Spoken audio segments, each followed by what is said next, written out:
স্বাভাবিক জীবনে ফিরিয়ে আনা হচ্ছে ৯ জঙ্গিকে। ৪ মাস ধরে কাউন্সেলিংয়ের মাধ্যমে তাদের উগ্রবাদ থেকে ফিরিয়ে আনা হয়েছে বলে জানিয়েছেন র্যাবের অতিরিক্ত মহাপরিচালক কর্নেল তোফায়েল মোস্তফা সরোয়ার।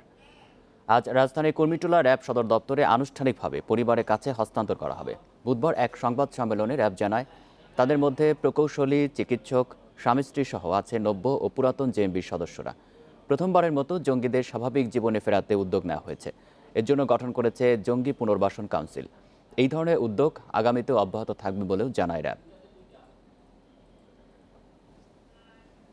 ক্ষেত্রে দেখা যায় তারা ক্রিমিনাল অফেন্সে এখনো জড়িত হয়নি, শুধুমাত্র মতাদর্শগতভাবে তারা জঙ্গিবাদ গ্রহণ করেছে।